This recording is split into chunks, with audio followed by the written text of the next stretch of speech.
जय श्री कृष्ण दोस्तों।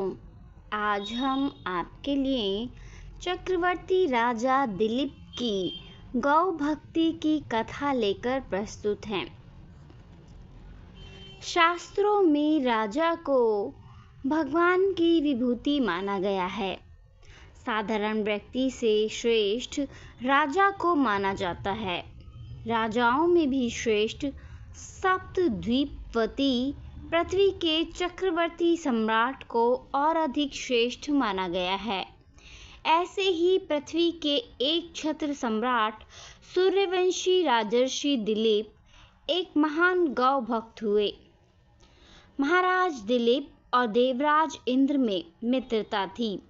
देवराज के बुलाने पर दिलीप एक बार स्वर्ग गए। देवासुर संग्राम में देवराज ने महाराज दिलीप से सहायता मांगी। राजा दिलीप ने सहायता करने के लिए हाँ कर दी और देवासुर युद्ध हुआ। युद्ध समाप्त होने पर स्वर्ग से लौटते समय कार में कामधेनु मिली, किंतु सम्राट दिलीप ने पृथ्वी पर आने की आतुरता के कारण उसे देखा नहीं। कामधेनु को उन्होंने प्रणाम नहीं किया, ना ही प्रदक्षिणा की। इस अपमान से रुष्ट होकर कामधेनु ने शाप दिया, मेरी संतान यदि कृपा न करे तो यह पुत्रहीन ही रहेगा। महाराज दिलीप को शाप का कुछ पता नहीं था, किंतु उनके कोई पुत्र न होने से वे स्वयं महारानी और प्रजा के लोग भी चिंतित एवं दुखी रहते थे। पुत्र प्राप्ति की इच्छा से महाराज दिलीप रानी के साथ कुलगुरु महर्षि वशिष्ठ के आश्रम पर पहुंचे। महर्षि सब कुछ समझ गए। महर्षि ने कहा, यह गौ माता के अपमान के पाप का फल है। सुरभि गौ की पुत्री नंदिनी गाय हमारे आश्रम पर विराजती है। महर्षि ने आदेश दिया, कुछ काल आश्रम में रहो और मेरी कामधेनु नंदिनी की सेवा करो। महाराज ने गुरु की आज्ञा स्वीकार कर ली।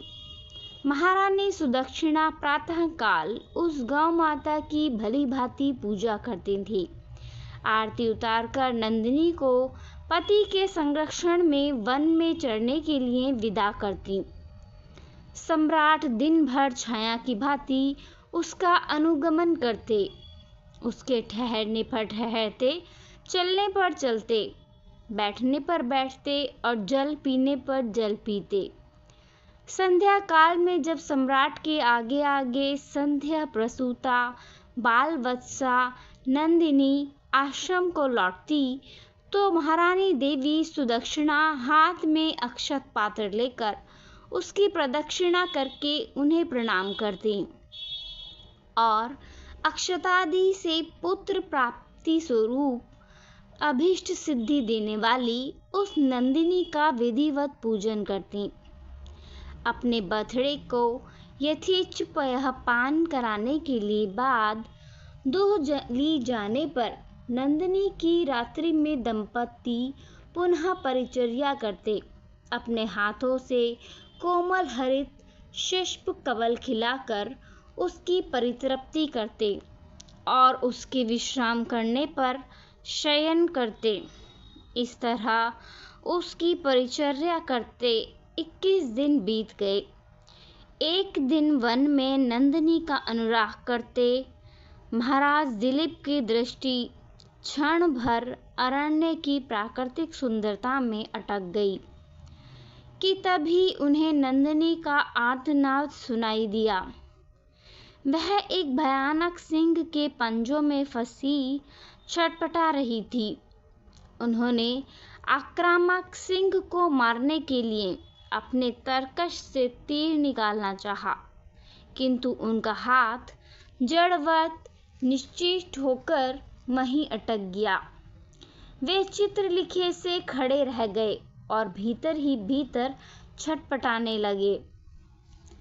तभी मनुष्य की वाणी में सिंह बोल उठा, राजन, तुम्हारे शस्त्र संधान का श्रम उसी तरह व्यर्थ है जैसे वृक्षों को उखाड़ देने वाला प्रभंजन पर्वत से टकराकर व्यर्थ हो जाता है। मैं भगवान शिव के गण निकुंभ का मित्र कुंभोदर हूँ। भगवान सिंह ने सिंहवृत्ति देखकर मुझे हाथी आदि से इस वन के देवदारुओं की रक्षा का भार सौंपा है। इस समय जो भी जीव सर्वप्रथम मेरी दृष्टि पथ में आता है वह मेरा भक्ष्य बन जाता है।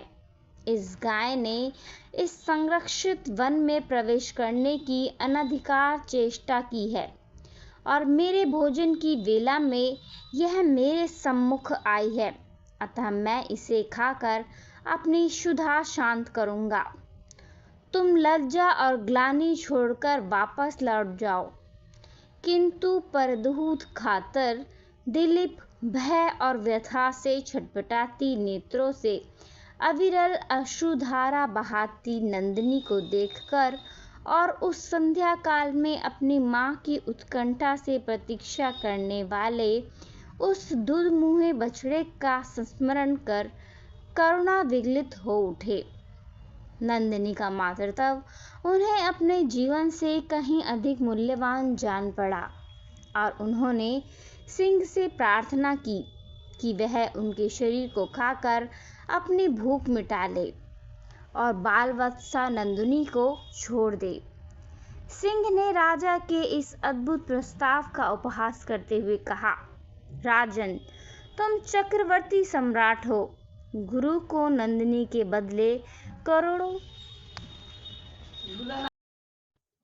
दुधार गौएं देकर प्रसन्न कर सकते हो। अभी तुम युवा हो। इस तुच्छ प्राणी के लिए अपने स्वस्थ सुंदर शरीर और यौवन की अवहेलना कर जान की बाजी लगाने वाले सम्राट, लगता है तुम अपना विवेक खो बैठे हो। यदि प्राणियों पर दया करने का तुम्हारा व्रत ही है तो भी आज इस गाय के बदले में मैं तुम्हें खा लूंगा, तो तुम्हारे मर जाने पर केवल इसकी ही विपत्तियों से रक्षा हो सकेगी, और यदि तुम जीवित रहे तो पिता की भांति संपूर्ण प्रजा की निरंतर विपत्तियों से रक्षा करते रहोगे। इसलिए तुम अपने सुख भोक्ता शरीर की रक्षा करो। स्वर्ग प्राप्ति के लिए तप त्याग करके शरीर को कष्ट देना तुम जैसे अमित ऐश्वर्यशालियों के लिए निरर्थक है।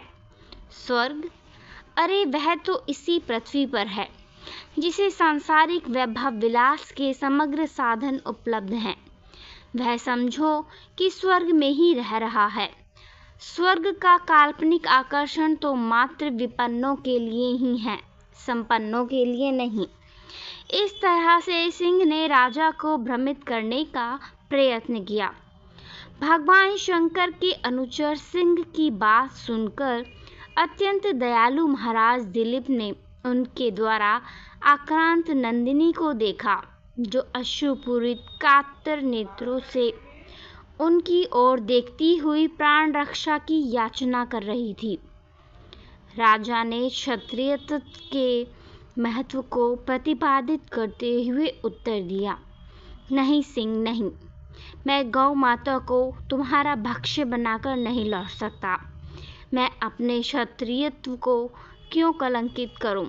क्षत्रिय संसार में इसलिए प्रसिद्ध हैं कि वे विपत्ति से औरों की रक्षा करते हैं। राज्य का भोग भी उनका लक्ष्य नहीं, उनका लक्ष्य तो है लोक रक्षा से कीर्ति अर्जित करना। निंदा से मलिन प्राणों और राज्यों को तो वे तुच्छ वस्तुओं की तरह त्याग देते हैं। इसलिए तुम मेरे यशः शरीर पर दयालु हो। मेरे भौतिक शरीर को खाकर उसकी रक्षा करो, क्योंकि यह शरीर तो नश्वर है, मरण धर्मा है। इसलिए इस पर हम जैसे विचारशील पुरुषों की ममता नहीं होती। हम तो यशः शरीर के पोषक हैं।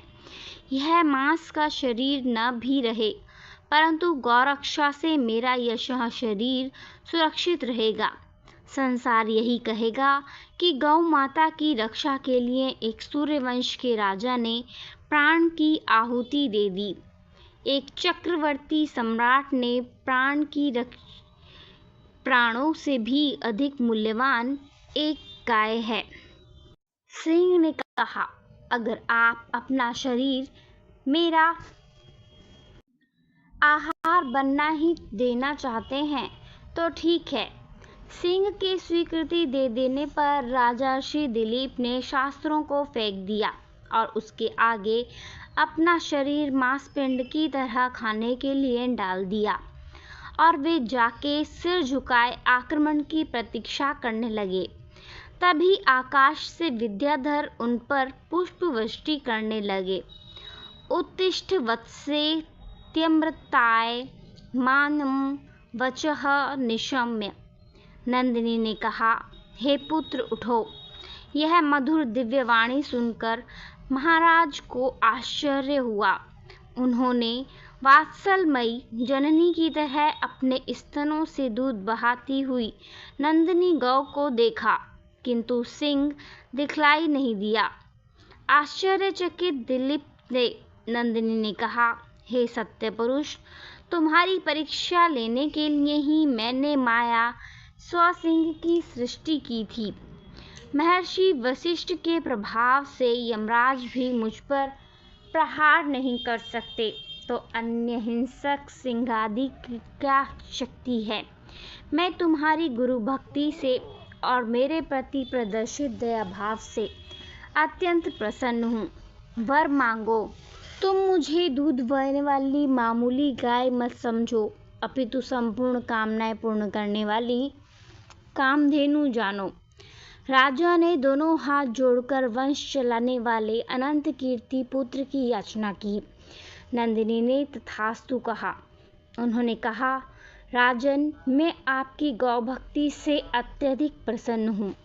मेरे स्तनों से दूध निकल रहा है, उसे पत्ते के दोने में धोकर पी लेने की आज्ञा गौ माता ने दी और कहा, तुम्हें अत्यंत प्रतापी पुत्र की प्राप्ति होगी। राजा ने निवेदन किया, माँ बछड़े के पीने तथा होमादि अनुष्ठान के बाद बचे हुए ही तुम्हारे दूध को मैं पी सकता हूँ। दूध पर पहले अधिकार बछड़े का है और द्वितीय अधिकार गुरु जी का है। भक्त्या गुरौ मय्यनुकंपया च प्रीतास्मि ते पुत्र वरम वृणीष्व। न केवलानां पयसां प्रसूतिमिवेहि मां कामदुधां प्रसन्नाम। राजा के धैर्य ने नंदिनी के हृदय को जीत लिया। वह प्रसन्न मना कामधेनु राजा के आगे आगे आश्रम को लौट आई। राजा ने बछड़े के पीने तथा अग्निहोत्र के बचे दूध का महर्षि की आज्ञा पाकर पान किया। फलतः वह रघु जैसे महान यशस्वी पुत्र से पुत्रवान हुए और इसी वंश में गौ भक्ति के प्रताप से स्वयं भगवान श्री राम ने अवतार ग्रहण किया। महाराज दिलीप की गौ भक्ति तथा गौ सेवा सभी के लिए एक महानतम आदर्श बन गई। इसीलिए आज भी गौ भक्तों के परिगणना में महाराज दिलीप का नाम बड़े ही श्रद्धा भाव एवं आदर से सर्वप्रथम लिया जाता है। इस चरित्र से यह बात सिद्ध हो गई कि सप्तद्वीपवती पृथ्वी के चक्रवर्ती सम्राट से अधिक श्रेष्ठ एक गौ माता है। जय श्री हरि, जय श्री हरि। धन्यवाद।